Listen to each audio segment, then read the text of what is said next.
Hey, Grace Life, Pastor Matt here. Hope you're having a great week. I want to take a few moments and recap our sermon from Sunday from John chapter 4, verses 1 through 8. If you missed any part of John chapter 1 through 3, be sure to watch the recap video from last week so you're up to date. So on Sunday, we started our fall series through the book of John, and we actually read the first 30 verses of chapter 4 to get the whole picture of the story of the woman at the well. But we focused on verses 1 through 8, and we see in verse 1 that Jesus is with his disciples. He's baptizing disciples. Actually, his disciples are baptizing new believers. So we see that Jesus is committed to making disciples who make disciples. So this isn't something that our church just says and does. This is something that Jesus did at the very beginning of his ministry. He taught his disciples how to make disciples. And we see that the Pharisees heard about this happening, and they were frustrated with John the Baptist doing it. So I imagine they're frustrated with Jesus doing it as well. So Jesus decides, probably for the sake of unity and to make sure that his new followers stay committed to this this new faith that they're in on. So he decides to leave Jerusalem, a very strategic place to start a movement, and go to Galilee. Now, we see in verse 4 that it says that Jesus had to go through Samaria.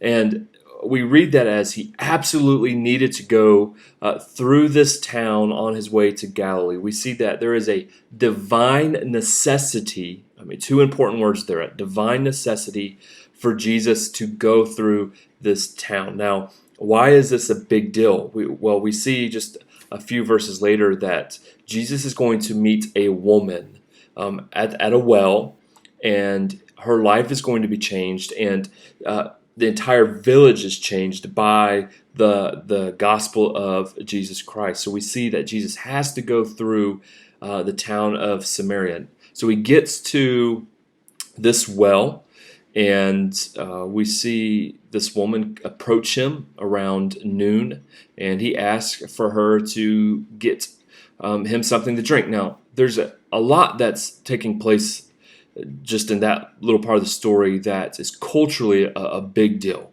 One, there's a Jewish man talking to a Samaritan. There's a man talking to a woman, and you see that there's that the woman is at the well at noontime, meaning she's not with the other women who would normally draw water at the early morning or late in the evening. And what we find out is she's probably an outcast in the village based on her relationships that she's had within the town. So she's an outcast there in the middle of the day, the hottest part of the day, drawing water.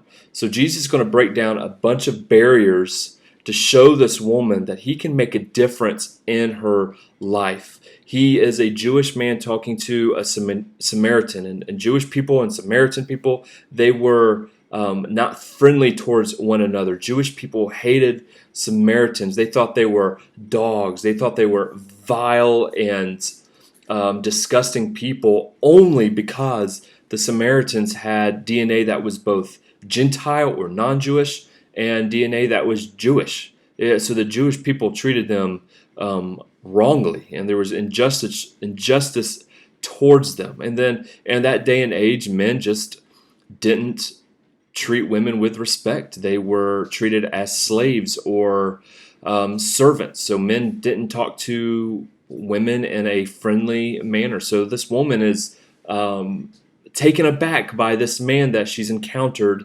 at the well. And we see that Jesus is going to break down these racial barriers, these gender barriers, these social barriers, and more importantly, he's going to break down this woman's moral barriers. He's going to show her that his love and his soon-to-be death and resurrection will overcome the sin in her life. He will make a difference in her life. Now, this story shows us that Jesus is actively working in the hearts of men and women around the world. and that there is a divine necessity for people to hear the gospel. So this little story in John chapter 4 shows the bigger picture that Jesus had to come to this earth to die for the sins of the world, to rise again and conquer death and sin so that people can have their hearts changed. This woman meets a man who is different than every other man, and she'll soon see that he will make a difference in her life. Now, two questions I want to ask you as we wrap this video up is, one, how has Jesus made a difference in your life? And I would love for you to discuss that within your group. And two, how can you make a difference in someone else's life? Now, Jesus went to the outcast of society, and we're called to do the same, not just to provide for them or help them, but to show them that the gospel of Jesus makes a difference. So who can you be a difference maker in someone's life today? All right, love you guys. Have a great time studying out this passage and chatting through it, and I will see you soon.